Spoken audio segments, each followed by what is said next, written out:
Cyrus. Hello. How are you? I'm good, Joe. Pleasure How to you meet doing? you.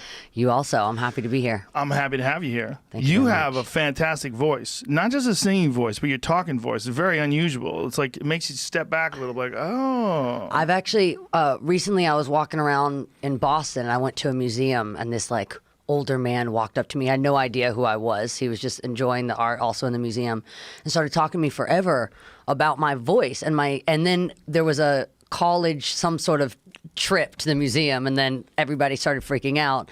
And it was so cool just to have someone stop me about my speaking voice, because that had never happened to me before. I think because I was turned around and I have the mullet, so I could have been, anybody. I could have been anyone. It's a heavy voice.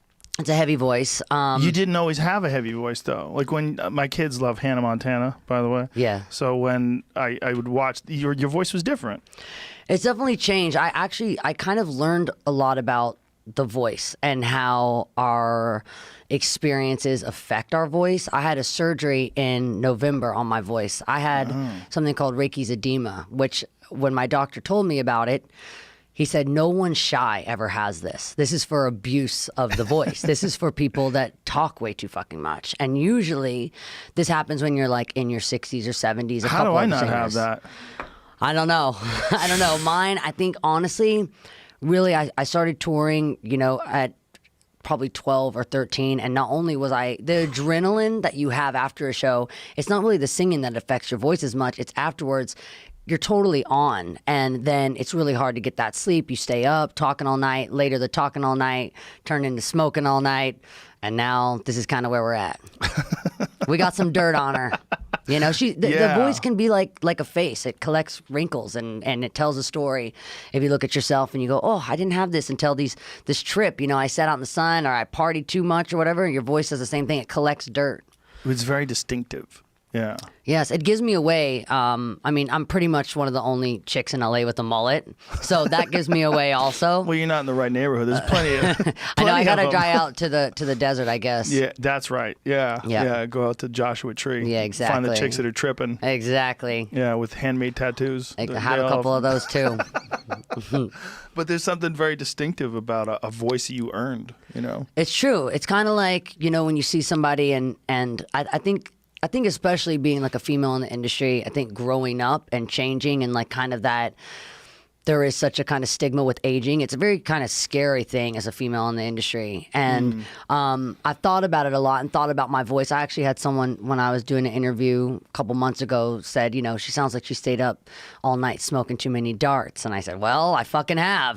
And that's just the truth. And if, that was anyone else, it's kind of like you're weathered or you're aged or you've been through it. And, we'll talk about it as we go, but there over the last year, I noticed a really big change in my voice, kind of a heaviness to it.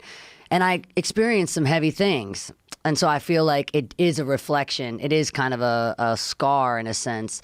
But also just by having the surgery was kind of a gift also, because I was able to understand my instrument. No one ever explained that to me. I sat in a room with the piano and did scales and shit, but no one taught me about how do you have longevity? Right. You are in here with athletes all the time, and recovery days are the most important days. I didn't get recovery days. Right. That was not important for someone that was making so much capital for such a big corporation. The off days are days that money's not coming in, and I definitely probably didn't get the training that I needed to say, hey, you know what? I don't want to do this till I'm 15. I want to do this till I'm 80. And that wasn't always considered. Definitely not complaining. It gave me an amazing launch pad for everything I'm doing now, but I hear it. But it had to be really odd to be working that much and be a young girl. The balance it trained me to have is something that I don't think you are going to get taught any other way besides jumping in the deep end of the pool and hoping you know how to swim. That's the only way.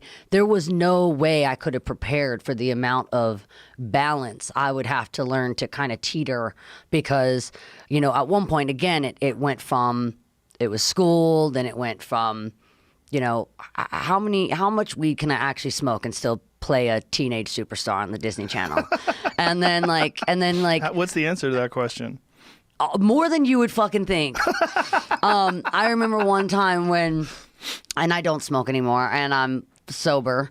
How long you been sober but for? I've been sober since pretty much the vocal surgery kind of did it for me, because I just learned so much about the effects, which again you're just not taught. It's not really the drinking; it's staying up all night. You know, once you have your drink, you end up smoking, and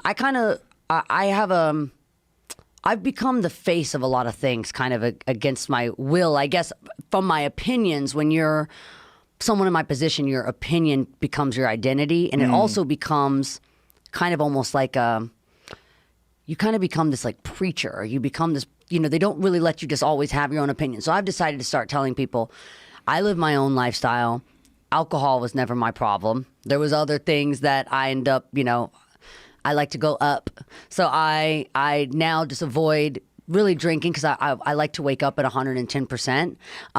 But it's never really been my problem, and I could see myself having a drink of celebration in the future. But I get so fucking hungover now that I'm like, why would I celebrate with like just feeling like a volcano's erupted in my brain, you know? So it's really just a personal preference, but it's definitely not anything that I promote in. I think it's a lifestyle everyone should be. I think everyone should experiment.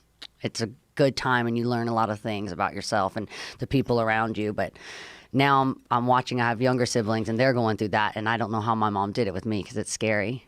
Yeah, I think if we're gonna acknowledge the fact that all these things exist, cocaine exists, pills exist, marijuana exists, we should teach people how to do it right. Yeah. I mean, you're leaving children. It's the same thing with sex, right? Yeah. We leave the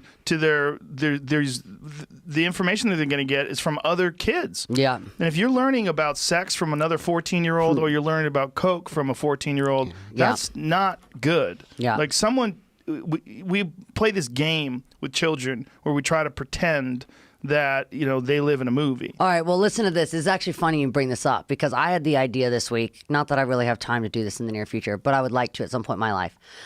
I want to do my own children's book series of realistic children's stories.